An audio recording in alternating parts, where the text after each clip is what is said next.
შეხედეთ ამ ხაზს. ახლა შეხედეთ ამ სამ ხაზს. შეგიძლიათ დაასახელოთ, რომელი შეესაბამება პირველ ხაზს და რამდენად დარწმუნებული ხართ. ჩაეჭიდეთ მაგ აზრს და მოусმინეთ ამ ისტორიას, რადგანაც ბევრი ადამიანი აქ ცდება ხოლმე. ერთხელ მნიშვნელოვანი რელიგიური დღესასწაულის წინაღამეს პატარა ბიჭი აკვირდებოდა ბებიას. თუ როგორ ავსებდა ის დამატებით ღვინის ჭიქას.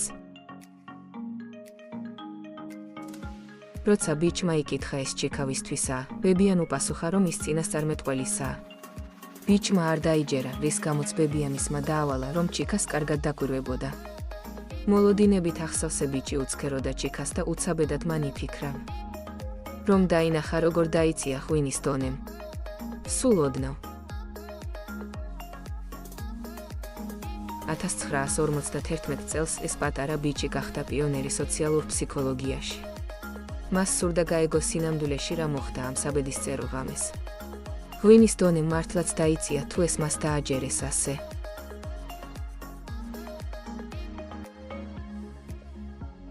სიმართლის გასაგებად მან ექსპერიმენტი წამოიწყო. სადაც აკვირდებოდა თანატოლთა ზეწოლას შეუძლია თუ არა ჩვენი აღქმა შეცვალოს და ამითი დაგვაჯეროს ის, რაც სინამდვილეს არ შეესაბამება.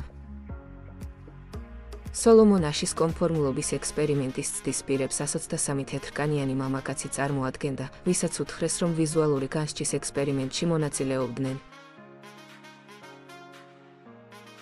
თითოეულ სტუდენტს 6-დან 8 ადამიანამდე სხვა სტუდენტების ჯგუფი წარუდგინეს, ვინც რეალურად მსახიობებს წარმოადგენდნენ და იცოდნენ ექსპერიმენტი რაშიც მდგომარეობდა.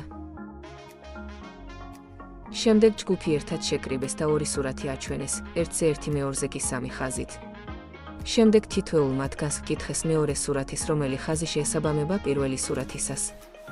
ჯგუფი ისე დასვეს, რომ ჯერ მსახიობებს გაეცათ პასუხი და ბოლოს ცდის პირს. პირველ ორ ჯერზე ყალბმა სტუდენტებმა.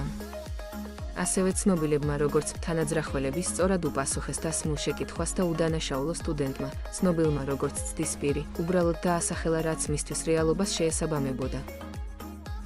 მესამე ჯერზე თანამძრახველებმა აშკარა არასწორი პასუხების მიცემა დაიწყეს. შემდეგი 12 ჯერის განმავლობაში ვითომ და დაბნეულმა თანამძრახველებმა ისევ აშკარა არასწორი პასუხები გასცეს შეკითხვებს. ახლა ჩვენ სტუდენტს უნდა დაიგნორირებინა ან ჯგუფის უმრავლესობა და ან ჭეშმარიტება. ესე იგი, რა ცოდნა მისცა ამ ექსპერიმენტმა მკვლევარებს? 18 ჯერის 123 მკვლევის ობიექტთან გავლის შემდეგ ექსპერიმენტი მივიდა შემდეგ დასკვნამდე. ცდის პირთა 23%-მა ყოველთვის სწორი პასუხი გასცა. 72% ერთხელ მაინც აყვა უმრავლესობას. მხოლოდ 5% იყო, ვინც სრულიად ადეკვემდებარა თანატოლთა ზეგავლენას და ყოველთვის აშკარა არასწორ პასუხს იძლეოდა. აშის ნაშრომმა ასევე აჩვენა, რომ თუკი ჯგუფში მხოლოდ ერთი თანამძრახველის მხრიდან მაინც იქნებოდა სწორი პასუხი გაჟღერებული, კონფორმულობა საგრძნობლად იკლებდა. კვლევამ ასევე აჩვენა, რომ 3 ადამიანი მაინც საკმარისია, რომ ცდის პირზე გავლენა იქონიონ. თანამძრახველების რაოდენობის გაზრდას გავლენა არ მოუხდენია სხვებს შორის კონფორმულობაზე. სხვა სიტყვებით რომ ვთქვათ, 3 ადამიანი მაინც თუ რაიმეს ამტკიცებს. რამდენიც არ უნდა იყოს დაბნეული, მაინც მაღალი კონფორმულობა აქვთ და ცრუიან თითქოს დაეთანხმებიან, რომ შესაფერისად წარმოჩინდნენ. შემდეგ აშლის ექსპერიმენტი მრავალჯერ წარმატებით განმეორდა და ეფექტი მნიშვნელოვნად რჩებოდა, განსაკუთრებით ქალებსა და ერთგვაროვან თანატოლებს შორის. 1955 წელს აშლიმ საჯაროდ განაცხადა, რომ კონფორმულობა ჩვენს საზოგადოებაში საკმაოდ ძლიერია, რათა ინტელექტუალურად ძლიერი ახალგაზრდა ადამიანები კარგი განსჯის უნარითაც კი შავზე თეთრს იძახდნენ. აქ საქმე დარწმუნებაშია. ეს კითხვებს აჩენს ჩვენს განათლების სისტემასა და ღირებულებების შესახებ.